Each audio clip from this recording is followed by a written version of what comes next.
Yep. Hello, YouTube family. Hello, YouTube family. Hello, hello. I'm coming to you today to give you some tips on how to keep, how to have a decluttered home, how to have your home clean.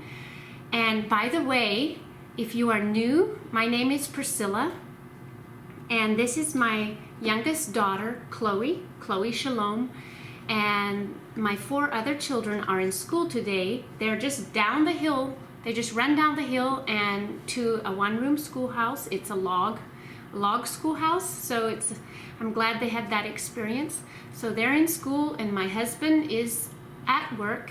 My husband's name is Joas, and so today I'm just going to talk about keeping your home clean.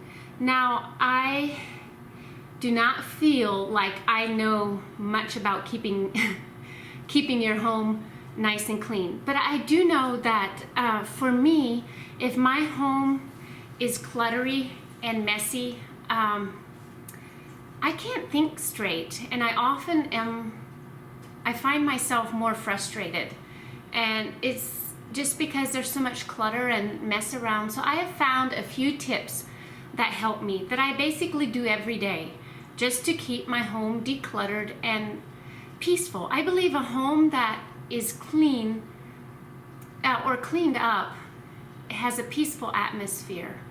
Now, it can be so clean that it looks sterile and it looks almost cold. I don't want that. I want a home that looks lived in yet clean. Bless you. So let me see. I actually wrote some notes because my mind sometimes scatters. Like, I think of a whole bunch of different things and then I can't find my train of thought. So I wrote some notes just so that I remember where I'm going. Okay, the first thing, number one tip is when you get up in the morning, the first thing is fix your bed. I know there's,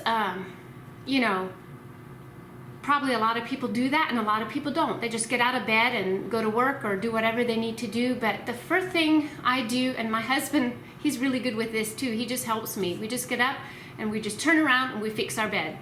And we actually teach our children to do that. And when they get up, they're taught to fix their bed before they come out their bedroom. Just fix their bed. And so that's a very helpful for me as a mom. I'm a mom of 5, so my house gets messy, but if you incorporate the children, that helps. So number 1 is fix your bed. And again, some of these are so simple, you don't even think about them. They're just simple things that help your home stay clean. Chloe, did you want to go look at some books while I finish? Not yet? Okay. By the way, I've got some water here that I just put in some fruit. I put in some grapefruit slices, orange slices, and some blueberries in the bottom. I try to drink a lot of water throughout the day. That just hydrates me and just helps me with energy level. And then sometimes I try to mix it up and just make it interesting by adding fruit and stuff, so I drink it. Anyways, that was like a side tip. Next is number 2. Number 2 tip would be every morning also, after the children go to school, my husband goes to work, I make sure to clean up the kitchen. I just clean up the kitchen quickly. Sometimes I'll just put the dishes in the sink, or I'll stack them quickly in the dishwasher, and I'll clear off the sinks, wipe down the countertops and the appliances quickly. That doesn't have to take long, just so my kitchen is relatively clean. It just makes it nice to go in the kitchen and just see that everything's cleaned up. Next, number 3. This might not pertain to everyone, because some of you might not have an upstairs, but we have an upstairs, and on our landing, I have placed a galvanized bin. You could put anything there that you want, or in front of the stairway, or by the stairway door if you have a door, or just somewhere kind of in a discreet area. Put a basket or something. If you have children, this is kind of for people who have children. That I have that bin there, and throughout the day, if I see something lying on the floor like toys or books or anything that goes upstairs, I will just pick it up, put it in the bin on my landing, and then later in the day, maybe in the evening when we go upstairs to tuck the children in bed, I'll take the bin up and I'll empty it and put the things wherever they need to go. Sometimes I'll have one of my children empty it. So that is a tip I'd say that really has helped me a lot, is having a bin or something to put in toys or anything that goes upstairs, and then I carry it up at the end of the day and put the stuff away. Okay, next, that was number 3.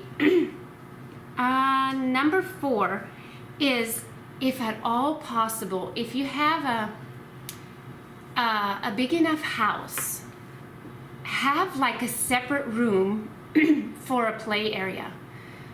You know, it's always bothered me to have my living room a play area. I wanted it to keep my living room nice enough that when company just drops in, that it doesn't look like a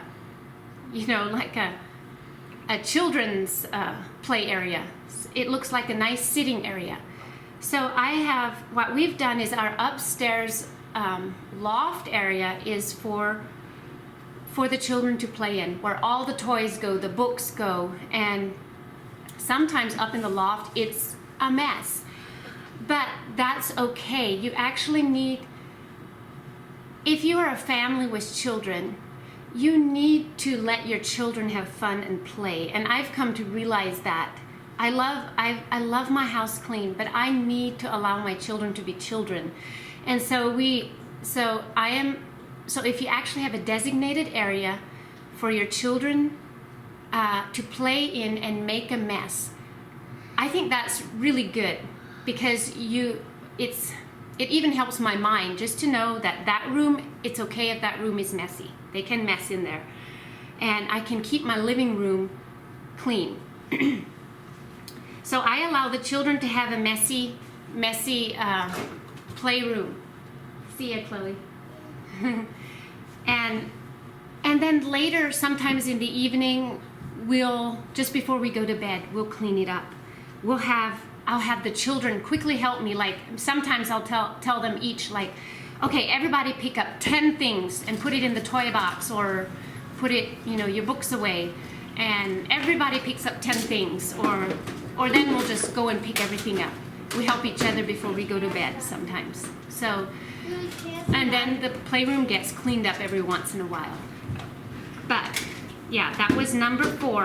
If at all possible, have an area where the children can actually mess up, can actually be creative and mess up. Number 5, once a week, I try to once a week just do a quick dust. I often just use a damp rag and just dust off the tops of furniture, dust off the tops of shelves, the windowsills. I just go around and quickly do that just to keep the dust down and to make so that the house doesn't look dusty. Again, this is not a deep cleaning video. This is just how to quickly declutter and keep your house looking relatively clean all the time. Even though the corners and closets and stuff might not be completely cleaned up, you at least have it pretty much looking clean, just so there's it feels peaceful.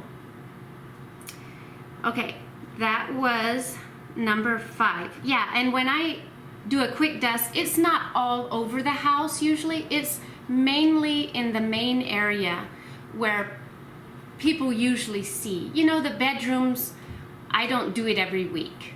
I wait longer than that. But for the main area, I will dust probably once a week, just a quick dust. And let's go to number 6. Number 6, I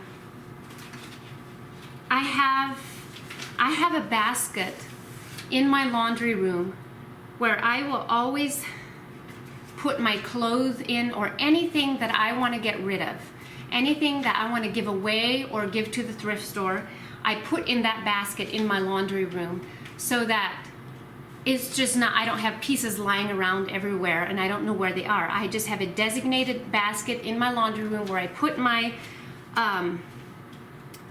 clothes that I don't want anymore and that I want to give away.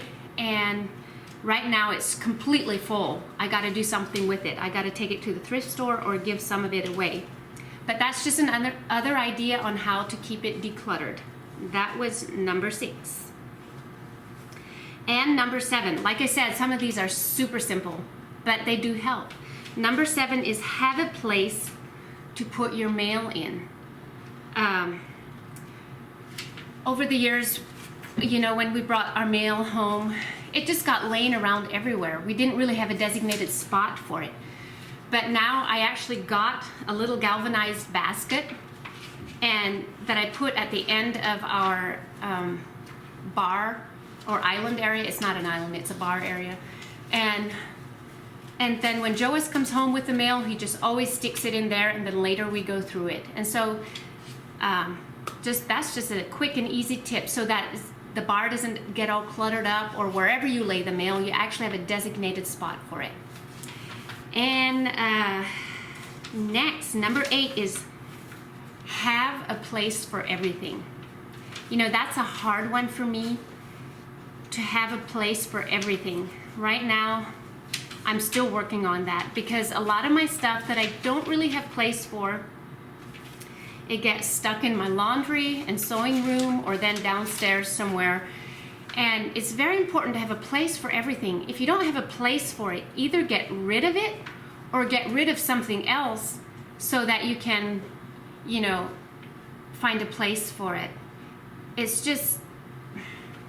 just makes for a cleaner home and more organized home. So I'm working on that one. That I'm still working on that one. But yeah, that was number 8, have a place for everything. Number 9 is at bedtime. I often do like a quick 5 to 10 minute cleanup. I just go around the house and just grab up things, put them in their designated spots. You know, things that were left out. You know, if you have children, they grab things and they leave them somewhere. They let them lay down somewhere else, and there's just a lot of things that get laying around. And to be honest, I do that a lot. I am kind of hurried a lot. You know, I run to this project, to the next project, and I'll sometimes just lay things down. And so I got to go and pick up after myself. So that was number 9. At bedtime, I usually go around for 5 minutes and pick up stuff and just put them away. Like fix the cushions on the couches, or even though I know the next day it'll get messed up again, at least it just gives me peace of mind when I go to bed. Okay, that was number 9. Now, the last one is number 10. And I think it's an important one. And that is, if you have children, have your children help you. I always have a small chore for our children when they get home from school. As soon as they get home from school, I have a chore for them. And they also have some outside chores, and they have, the boys have piano practice, and Avalon is practicing violin right now, so I have to also incorporate that. But I give them a little chore, like maybe do a little bit of dusting, or sweeping the floor, or vacuuming. You know, that just helps me, or cleaning up the family area where there's a lot of toys and stuff. That is what I usually get them to do after school for a little bit, and then they can go do their other things. And also I teach them to always put their shoes and coats away. Like put their shoes in the closet and hang up their coats. I'm trying to teach them not to just walk in the door, kick off their shoes, and throw down their coats. Actually hang them up, putting them away. It really helps Mom. So, I think that was about it. I think I gave you most of my tips to keep my home decluttered. You know, then you are, you feel good to have company over. You feel okay if someone just drops by and your house isn't a wreck. And I know that I'm more particular than some people are. Although I'm not as particular about like really deep cleaning. I'm more particular about the clutter and the dust. So that is what bothers me. So that is why I'm giving you these tips. So I hope this helped you and inspired some of you moms. You know, we can get really tired sometimes and weary, and sometimes it seems like it's just forever. Like we just gotta keep on, and it's you know, every day it's the same old. But it doesn't have to be you know, so wearisome if you actually have some systems that you just do weekly and daily, and it just makes for a happier home. I just want my home to be a home of peace and a home of refuge. I want, when my husband and children come home, that it is a safe place, a warm place, a loving place. And so I just wanted to share some of these tips with you. And believe me, I know some of you have even better tips than I do. You could teach me a lot. And hey, you can leave some comments on some things that you do to keep your home decluttered. So, thank you so much for watching me and watching Montana Haven, and for subscribing and commenting. It means so much to us. And we just really love all of you guys, and we read all of your comments. So again, thank you so much, and God bless you.